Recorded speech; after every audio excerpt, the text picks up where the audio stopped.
Hey, welcome to another great episode of the Real Deal Podcast. I'm your host, as always, Courtney Harden. Happy Monday. It is August 18th, and it feels like a Monday. I'll let you know that. But I'm very excited to start continuing with the women in football, women in fantasy football series, and got a lot of great guests coming up this week. And I got one waiting in the wings. So I'm not going to keep her much longer. But before that, let's get it.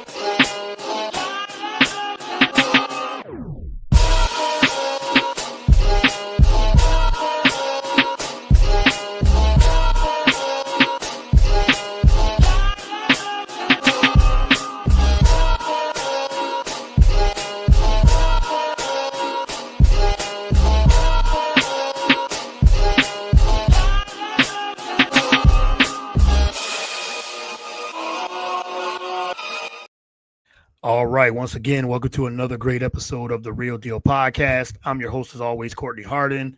Again, happy Monday, August 18th. And the Women in Fantasy Football and Football Series continues. I have, like I said, I got a great guest up and coming waiting. So before I bring her on, you can follow the show on all the podcast platforms, whether it is Spotify, Apple, YouTube, Spreaker. We're also on the BS3 Network app, Roku channel app, bs3tvlive.com, iHeartRadio, wherever you consume podcasts, you can get the Real Deal Podcast there. And you can also follow me on all the social media platforms, whether it's Twitter or formerly known as Twitter, X. You can follow me on Facebook, Instagram, TikTok, and Blue Sky. Yeah, I don't use those last two, but too much, but still on there, a little active. So, but I am, like I said, I'm looking forward to bringing in my guest. So I am not going to keep her waiting at all. Let me get her, make sure I have her resume right, because, she is a busy woman. She's the founder of Laces Sports app. We're going to get into that as well. She does fantasy football. She's done a little bit of everything, but I'll let her explain her background and all that too. So welcome to the show, Kamini Manivannan. Did I get that right? Yeah. Yes. All right. Kamini Manivannan. Yes. So thank you for coming on. I really appreciate it. Thank you for having me. I'm so excited. Yeah, me too. I'm excited to have you on. I'm glad we connected on LinkedIn, which I am on too. So I forgot, can't forget LinkedIn. It's a really good social media app as well. But yes, so Lisa Sports, and you've worked for the Brooklyn Nets, right? And you've done a little bit of NFL. So we're getting into your background. So Kamini, again, welcome to the show. Really appreciate it. Thanks. Yeah. Happy to be here. Yes. Like you said, NFL, Brooklyn Nets, USTA, data science manager. You served in the NFL, so we're gonna get into all of that, get into all your business there. But we definitely gonna talk about Lisa Sports. That I'm looking forward to how that became, with the app and it, what it entails and things like that. So, but let's get started. Let me. First question I always ask my first time guests: who is Kamini? And how did you get into sports and your love of sports? Yeah, sure. So, hi everyone. Kamini, nice for everyone for tuning in today. And Courtney's just an amazing host. Be sure to Thank tune you. into all of his other podcasts as well on Instagram, Twitter. You heard his introduction. Thank Uh, you. but I currently live in New York. I'm originally from Atlanta, Georgia. So I grew up here. I spent majority of my life in Atlanta, and then I moved to New York about 2.5 years ago to work for the Brooklyn Nets. And I had just wrapped up my data science master's from Northwestern. And there's actually what sparked me getting into the sports industry to begin with. I had taken a sports analytics management class, and I didn't know if you could even have a career in sports. And I said, there's a class that I can take on this, and someone's going to teach me what Yeah. I can do in the sports field. That sounds so cool. And I've always grown up with a passion for sports, as a fan. I played a lot of sports growing up. I played tennis my whole life, basketball in high school, tennis in high school, and I was on swim team for a little bit, and I ran cross country. So I'm a big advocate for girls in sports. Okay. It's Yeah. professionally or playing as an athlete. But I'm lucky that I can call myself a fan and now work in this industry. It's such a privilege to work in sports. Yeah. I feel like a lot of people grow up, oh my gosh, I want to go work for my favorite football team or Mhm. basketball team. It's so easy to go say, let me go, work for my favorite sports team. But you learn quickly that you want to be a fan for your favorite teams from the outside. Once you get on the inside, you get into the nitty gritty of the business, but it's so much more fun being a fan. Yeah. Um, I always like to say. Yeah, for sure. Yeah, and I always love to hear everyone's background who works in sports, whether it's on the business side or professional side, whatever it is. I love to hear where their love comes from. And you said you were an athlete too. On top of that, so I can see that where the passion comes from, being an athlete and everything too. And I know when we did our introductory together. Last week you were talking about your love of tennis and Mhm. tennis, and now that the U.S. Open is starting very soon, and talk about that a little bit more about that than the love of tennis, more in depth of where that came from, and do you miss playing is the question. Of course. I Yeah. feel like anybody who is an athlete growing up, you miss playing, and a Hmm. lot of people wish they could do it professionally, but not everyone's it's obviously very competitive Yeah. Yeah. to play professionally. But you listen to these younger players now, and obviously the greats like Federer or Nadal or Djokovic, like you listen to them during their speeches when they win, and they're just like, I am so lucky that I get to do what I love every day Yeah. and get paid for it. Yeah. So I feel like professional athletes, they're lucky that they get to do what they love. But I think I have the privilege to say that I love what I do. Um, and we'll get into laces and how the app kind of came probably a little bit later. But I think the class that I took really propelled all of it forward. I started doing different projects like how to use data to increase revenue for a team, how to improve operational efficiency. You look at player evaluations, what kind of performance factors are going into player evaluations. Truly, the backbone of these businesses, like the leagues or a team, Yeah. you really see that there's a lot of business that goes in the back end, and we only see, as a fan, you only see the ESPN headlines Hmm. every day, but do you really know what's going on in the back end? Not everybody gets the insight to see what's really going on behind the scenes. And yeah, that's important. I love that because I'm into that, the background and the research data of that, and because we see what fans see is the final product, what's on the field, what's on the court, but like you said, what's behind the scenes of that as well, with their performances and things like that. But and you really, like you said, with your background, the data science of it, I'm very fascinated by that. So let's dive into that. I'm very interested in that part of it too. As you said, at the NFL, you serve as a data science manager, focus on fan engagement and product strategy. The roles that shape your ability to translate complex data into actual insights to drive businesses outcomes and elevate the fan experience. Talk a little bit more about that, when you were working with the NFL as a data science manager. Yeah, so obviously, the NFL has millions and millions of fans across the US and across the world, and even more are becoming fans now as they expand internationally. As we know, there's games hosted in Germany and London, and Yeah. now even in the South American countries.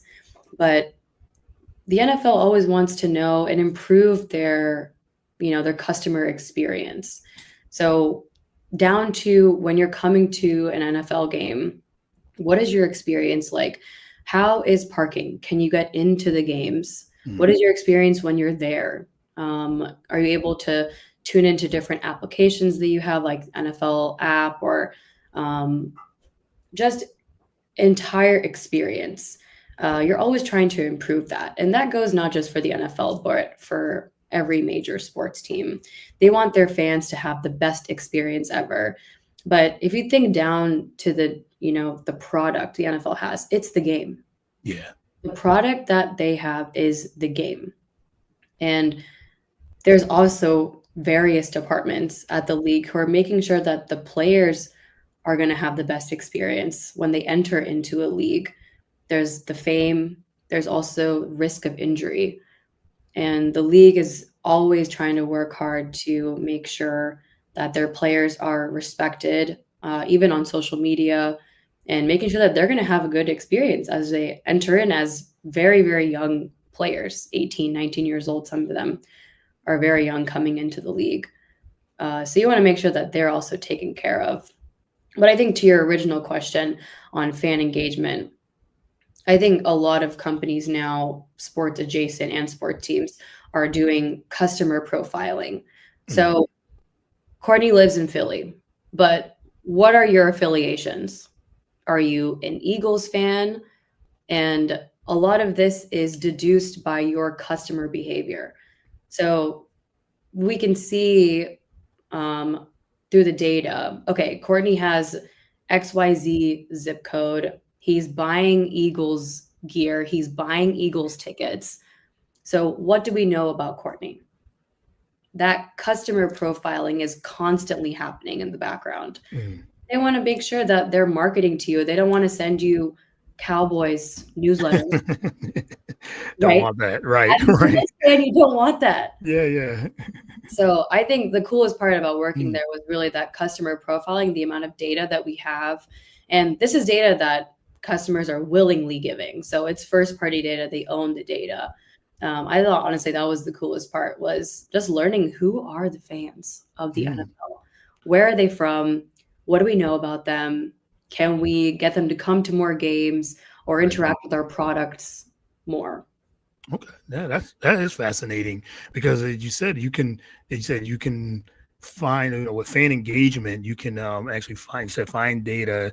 You said, put an example, buying the tickets, buying the gear, team gear. Maybe they travel from one city to another to go watch their favorite team. And then you're able to find that fan engagement. I think that is very fascinating, of how you can find data on someone or fans on just what they buy, their tickets. Can we get them? They said, can we get them to come back to more games? What can we do to persuade them to do that as well? I think that's very fascinating. You're able to find the data for that engagement. Yeah, and I think the better you know your fans, the better the product experience and user experience is for them, right? That kind of goes for all industries, retail, sports, any of beauty products, right? Yeah, right. For women, we love the targeted ads. A lot of us are victims to on whether it's Instagram or TikTok. Somehow all these data points come together, and they said, okay, Kamini loves this brand, this beauty brand. Let's market all of these things to her. Maybe she'll buy something. But these are all things that I willingly have searched, and they have all my data. So I think privacy is always kind of a funny topic. Yeah. Especially, in the data science world, that is one of the utmost, discussed topics, because you don't want to abuse any kind of customer data that you have. So I think that's always important to keep in mind. And we were taught that a lot in my master's program as data scientists. You never want to abuse the type of data that you have from a customer.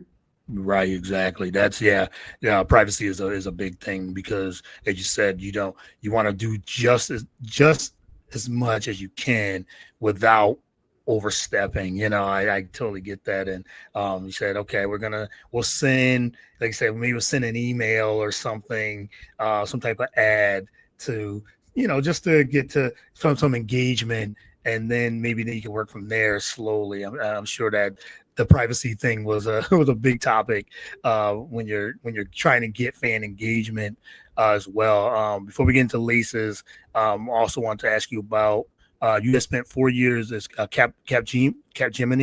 Capgemini. Yeah, Yeah. Gemini, excuse me. And that's a global technology consulting leader. You led the digital transformation projects and delivering the consulting services across industries.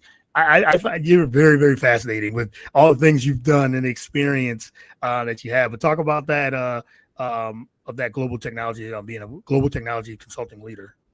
Oh, yeah. I think I attribute a lot of my, I guess, career milestones and professionalism that I have nowadays, I think, to my consulting career. Mm. Teach you at a very young age. You come in as a 22-year-old, you've never had a job, like a corporate job. Corporate job, right? They Right. really teach you how to interact with people and work on a team as a team player, and maybe be in somewhat situations that you've never been in before. It's different than getting a school project or like a case study, right? Being in the corporate world. But I was very lucky, I think, in my consulting career. I got to work in food and beverage, media, telecom. My first project was Panasonic automobile. That was my first client. And at that point, I was like, I didn't even know that they had an automobile. Right. And I was like, what? Um, so I got to go there. And a lot of these consulting companies, they need you to do all sorts of tasks. So I never just had one job with them. It was like, can you monitor these data tasks overnight? Or can you come in and learn our application and then maybe teach us how to use them better? So a lot of them want you to come in and become like a subject matter expert on their business process, on the applications that they use. Come in, learn it, and then teach them how to use them better. And maybe just give a second set of eyes that are not an internal teammate, because all these consulting firms are technically third party, I guess, contractors. And so sometimes they just need a second set of eyes to come in and do things for them. And so, yeah, I spent 4 years doing that. And you're really at the client's, mercy when you are a consultant, and you got to do whatever they want you to do. But it's always obviously within reason. Right. But I think as a young professional, that has to be one of the best career paths that you can go down. Okay. Yeah. That was that's what you said. And spending that, the 4 years being a consultant, and just reading your bio and everything too. It was solution system analysis and a lot of different things, business goals, strategies, and all those things too. So, and then that led you to where you are today. But even now, since we're talking now, I'm going to transition to the fantasy football aspect of this too. You currently serve on the research and conference committee too for the Fantasy Sports and Gaming Association, the FSGA. That's talk about your role on and that with intersecting sports and technology, innovation, games, data driven. Again, it goes right into what you kind of do today, the data science part of it. Courtney, all of it will always lead back to the data. Yeah. The data, literally, I think no matter what industry you work in, everything will lead back to the data. Data and numbers. Yep. Yeah. Now I feel like businesses are not making any sort of decisions without consulting the data team first. You don't just guess or assume anything anymore. Everything relates back to the data. And I think we're lucky now that a lot of companies have such good data infrastructure in place. And so you can always look at the numbers to make any kind of informed decisions. Yeah, for sure. Yeah, the data and the numbers, and you're right. If there's so much of it too, and even with like statistics, and there's so many. It's not just the basic statistics when it comes to sports, anything like that. Now it's such an enhanced types. There's always different data and numbers that you can evaluate. Say you evaluate your favorite players, and if they're like, well, if you're comparing different players now, you say, well, we have this data and now we have this data. And now you can really compare them. Back in the day, it wasn't that. It was just like, okay, in basketball, it was points per game, rebounds, assists. Now you have PER, you have all these different things now that you can compare. As a data science, that you do a lot with data. Do you feel like there's too much of it sometimes? Of course. Yeah. Okay. There's always so much data. Yeah. And I think the key is to figure out which data is the most important and which data is not going to do anything for you. There's always going to be too much data, but you want too much data. Yeah. Too less, sometimes you can't do anything with it. Not enough, right? Having too much data is a good problem to have. Okay. Yeah, it is. I'm sure. Yes, I'm sure you're like, okay, there's a lot of data, but then again, like you said, you can kind of weed out some of okay, if I don't use this, but maybe we can use this down, I'm sure down in the future that you have this data now, and then it comes back full circle, I'm sure, when there's too much, but it is a lot of it can be useful as well. All right, let's get into now you're CEO and founder of Lisa Sports, mobile fantasy sports app designed for women and casual fans. Talk about what Lisa Sports is, why'd you launch it, and its benefits. Yeah, so I actually don't think I really touched on your research committee question. Oh, no, that's fine. No, I'll touch on that quickly because it does relate to laces, and it's partially the reason I wanted to be on the committee was because what the committee does is research on next generation of fantasy sports and sports betting.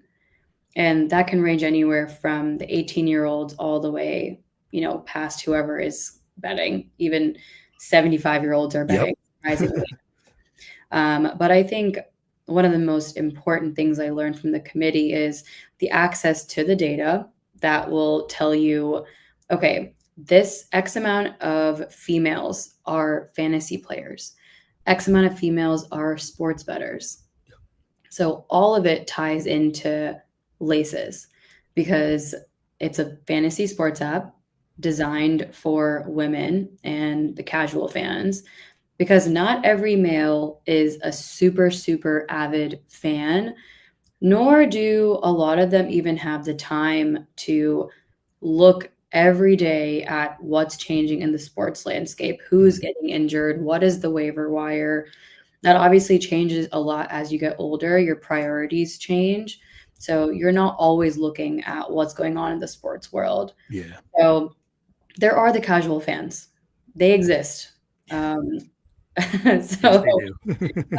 But women, there are so many fans, but we're just not as loud about it, I feel like. But there are lots and lots of fans. And if anyone has brought any of that out, it's Taylor Swift, who I always like to call her a cultural catalyst in all of this.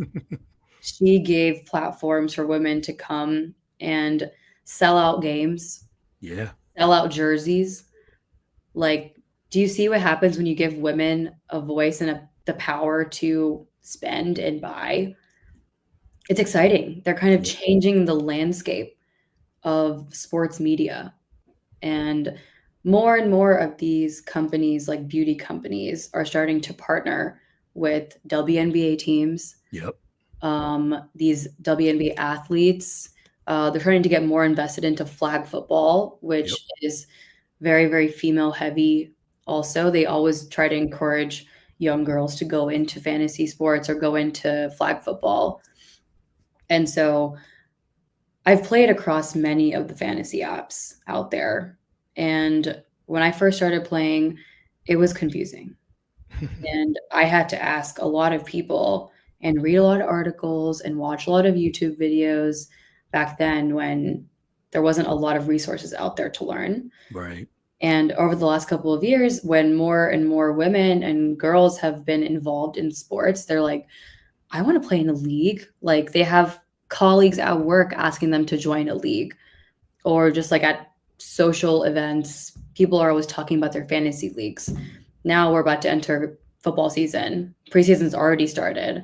But it's funny because I feel like women will tell me like one day my husband is not talking about football at all, and the next day he's in 7 leagues, and It's not like my household. I didn't even know when the draft was happening. So it just almost felt like women have somewhat not really been included in a lot of these conversations. And me being a sports fan and working in this industry, I've seen it firsthand that women will participate if they know what's going on. Yeah, for sure. I love it. And you're right. I think in the growth of women in which it's like with in fantasy football, there's it's so many. I've had a lot, and I know a lot of the women that have are doing a lot of different things, and you're a big part of that too, and the growth of it. And as you're right. I think now you brought up a real good point about the investment in women in sports, women in Mhm. media, women in business, women in all these things. And I've been saying for years, ever since I've been doing this podcast, even before, uh, women's sports. If you have, it's always been there, and it's always been a strong product. Um, but now that over the last few years, the growth of it, because now you have companies investing, and I always say all the time, and I say it to this day, when you invest, you just need someone to invest, and you see what it can do, what it's doing now, the explosion of it, the growth of it, and all sports and all media in itself too. And now you said with Lace's sports app now growing into this too. um how do you decide which features to prioritize during this development as well? I think a lot of it is feedback. I Mm, yeah, never want to assume that I know what people want. Just because I want something doesn't mean that the girl sitting next to me also wants the same thing. Does the girl sitting next to me know what a quarterback does? Do they know what an offensive line is? And so I think based on customer interviews that I've done and feedback on social media, women like to know the basics, yeah, like to know the rules behind a game.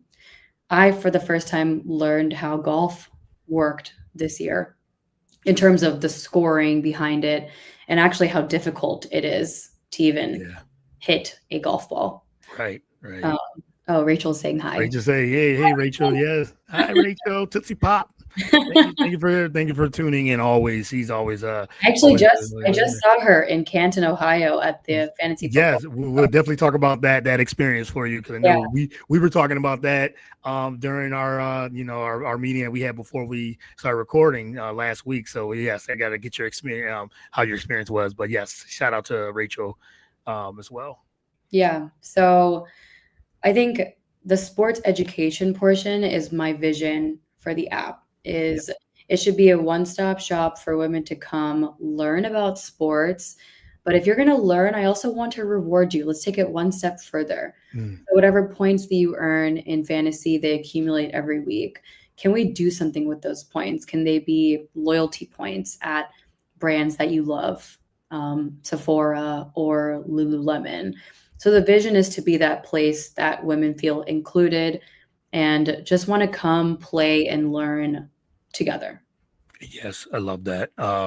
Yeah, it's like you said, you had brought up a good point with Taylor Swift, and she was just on the New Heights podcast last week, and I don't know what the number is now, how many millions of people have watched it, but it was a lot in that first day.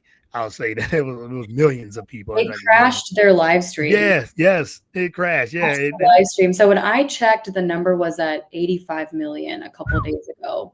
ooh, And I jeez, think the most that their podcast had gotten had been under 2 million, I want to say. jeez. Don't quote me on that. I'm not entirely sure, but Right, right. No, Taylor that's Swift, that one episode where she revealed the new album that she's about to drop, yep. that completely broke the internet. And I love that she used the New Heights podcast to do that. That brought a Mhm. lot of viewers to theirs, and apparently it jumped their numbers by like 400% of like viewership. Yeah. So she really is that woman. Yeah, yeah. I mean, and once they announced that she was going to be on, I was telling my wife, I said, yeah, this is gonna break the internet. Like literally, we Yeah. talk about people breaking the internet, but I kind of figured this was like really, and it did. It broke the internet. It kind of reminded me of when when Versus was on Instagram when they used to do the music Versus, and to have two music artists or producers going to start with their music catalog. And I think it was the first day, Instagram, I forgot who it was, but it literally broke Instagram. Like they couldn't, because they couldn't hold the volume of how many people. It got over 1 million people watching it, and this was during the pandemic, so we had no not much else to watch, and Yeah. it just literally broke. So they had to kind of like say, we got to get to YouTube too. We got to add another platform, because yeah, like, I don't think YouTube could hold, especially when it's live, they couldn't hold that volume of people. They weren't ready for it. So it's just like when Netflix, I think they had a recent, when Mike Tyson was fighting in a boxing, and it was just against Jake Paul. It was so many glitches and things like that. So those types of things, yeah. And just to have someone like you said, like Taylor Swift, the biggest entertainer, her and Beyonce, the biggest entertainer on that podcast, it just couldn't hold it. So No. yeah, And actually, during my consulting career, I worked for Cox Media. They're located in Atlanta, and Mm, they have millions and millions of residential right. customers who have their streaming services. And the Super Bowl was always the tentpole event of the year, Yes. because you want to make sure that that live stream does not have any blackouts or glitches, No. because we learned quickly that when there are seconds of any kind of ad revenue that's lost, that's millions of dollars in a Mhm. couple of seconds that's lost. So I remember that vividly. I was on call during the Super Bowl, and I had to literally watch the stream for my role that night, for my job that night. And I had to tell them there are no blackouts, there are no lags. Yeah. All of that stuff is monitored in the back end, and it's insane the amount of data that's collected, especially during the Super Bowl. Wow. Yeah. I definitely gonna have to have you back on. We got really digging more into the data. No, I love this. I mean, I'm into that. I'm into all those things. You said the background, but yeah, we'll definitely have to chat with more time for sure. I can have you on for a couple hours if we had the time for Let's do it. But yeah, no, I really enjoy this. Really, I want to get back to the app a little bit, and just to ask you about what marketing strategies is the most effective when acquiring users to use the app. Yeah, so we haven't officially launched yet. Oh, okay. We're about to launch a beta version, Okay. but there's a lot of marketing that you can go on in the back Mhm. end. So I have an ongoing wait list that I am growing every day, and social media marketing seems to be one of the best, if Okay. not the best type of marketing strategy, because the demographic of people that I'm targeting are almost 18-year-olds to 45, 55-year-olds who just want to learn and play the game. So majority of those consume content, digital media. If we still had newspapers, maybe I could throw it in a newspaper. there's some, but there's not as much There's as it used to some, be. There's a few. Yeah. but The major ones are still there. The major one, New York Times and LA yeah, Times, things like that. Yep. Yep. yeah. But I don't think a lot of 22-year-olds are reading the No, New York not Times 22 year olds. No. just yet. Maybe a little bit later. I only started reading it later in life, but I think social media marketing, there's a lot of strategy behind it, which I'm still learning about too. I Yeah. did a lot of marketing analytics when I was at the league as well, but it's nowhere near actually doing something that's so consumer heavy. Mhm. You have to constantly put out content out there to see what resonates with people. Yeah. And I was just told at the conference that I have my own style when putting out content, and I don't know exactly what that means, but Okay. it Yeah. sounds like it's a good thing, because you still wanna be authentic Yeah. when you come on, and I feel like when you're in the sports world, it's very obvious if you don't know what you're talking about. If you make a mistake, there's always data to back it up. Yeah. So you always want to be up to date of what's going on in sports. And luckily now there's so many resources. I'm subscribed to like 30 different sports newsletters, business side, player side. You got to keep up with what's going on. You do. Yeah, you really do. And that's even like for as we're talking fantasy football, it's like even with your fantasy football team that you're in your drafts and you got to keep up. Like you have to, if you want to be a successful fantasy football manager, you have to keep up with the data and with the what's going on, newsletters, the social media, waiver wire, all those things come into this, all comes into play. Especially if you are in 10, 15, 20 leagues with that too. Are you in, how many leagues are you in? And when you play, are you in, how many drafts have you had so far and all that? I have had 3 drafts so far, and I Okay.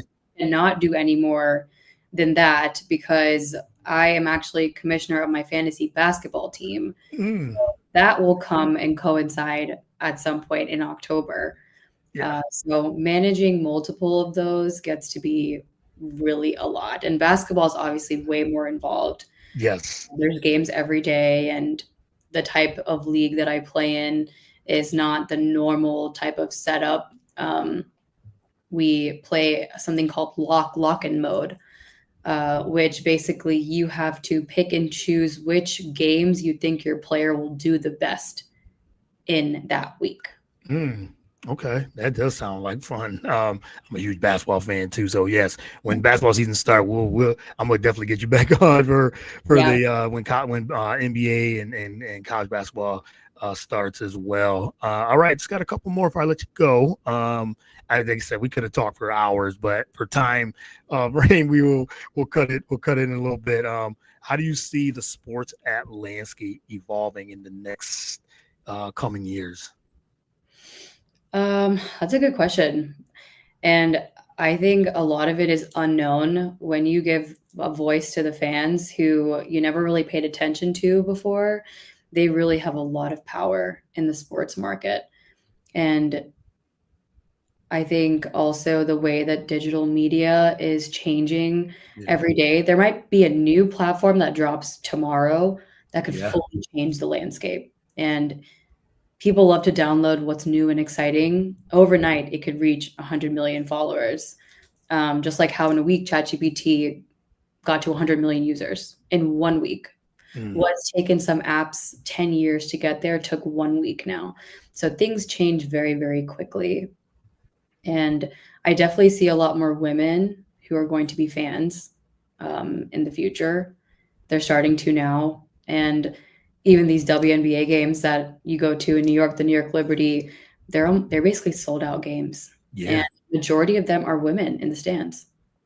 Yep. Yes, for sure. And WNBA, as we talked about earlier, the growth of it, especially over the last couple of years, you see it, and you're seeing more and more younger kids getting involved.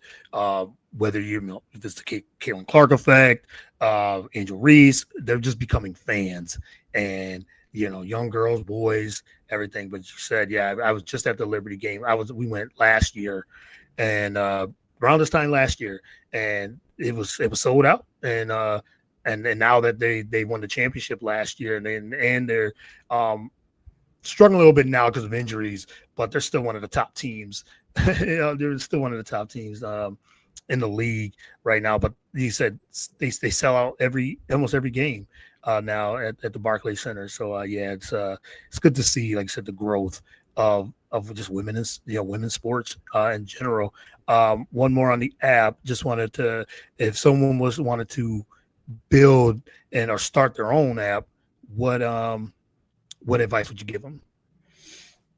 I think if you can figure out who your target audience is, it makes it a lot easier to build for them. Mm, Figuring out who your customer is, that is the most important thing. And you always want to listen to them. yeah. Listen to the feedback that you're getting. Don't assume that you know anything. Even if you're a sports fan yourself, building for somebody else is the most difficult. So I think listen to your customer is probably the best advice I could give. I'm starting to do that myself and ask the right questions to your customers. Don't just ask if what you're building is a good idea. Ask them about what problems they've had when they encounter a certain type of issue. Because everyone will tell you, oh, it's a great idea. But you want to ask the right questions to your customers and make sure that you're listening to them. You got it. Yeah, that's good advice. Good advice, even if you want to, like I said, launch your own app, your own podcast. I think you got to listen to the feedback, and you Yeah. said right, ask the right questions, for sure. I got Nathan Ramasandra from Nathan Sports Rush here, says hello and happy Monday. Thanks for our loyal listener, as well. Really appreciate that. And yeah, so all right, last question. You talked about the Fantasy Football Expo. You had your first time there in Canton, Ohio. That was just a couple of weeks ago. How was the experience? Oh, And you were on the panel as well, the Unwind panel with the incredible women of fantasy football. And yeah, talk about how your experience was. it was great. It was so much fun. I'd never been to Ohio in the first place. So that was really funny landing in Cleveland and then making that hour drive to Canton. Yeah. I was like, what the heck is in Canton? But obviously, the Pro Football Hall of Fame is there. Yes. Got Yep. to see that, got to do the whole expo in the practice field, in the dome. So that was such a fun experience. And got to witness all the live drafts that happen.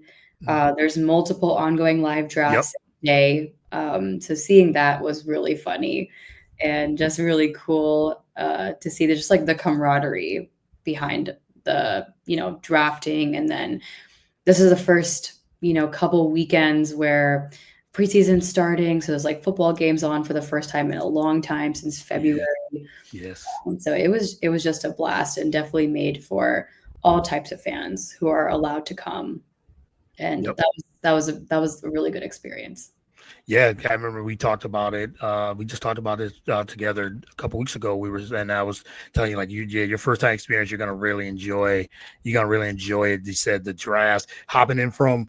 I remember when I went a couple years ago, hopping from one draft to another and watching this, and then going from one room to another room. I don't know how they had it set up this time, but they had them. They were like in one room. There was another one in another room. They had another one. It was like, yeah, it was a lot, and yeah, and enjoyed. I like I said, enjoyed the expo in itself.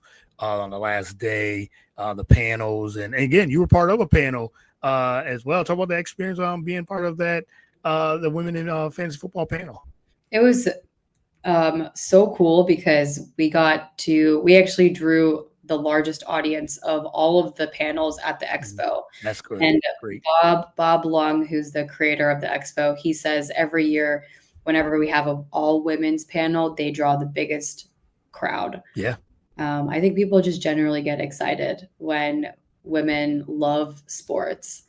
And it's always fun to be in that environment. And all the panelists are so cool. They come from different backgrounds, and everyone has their own like area of expertise on the panel. So they were great.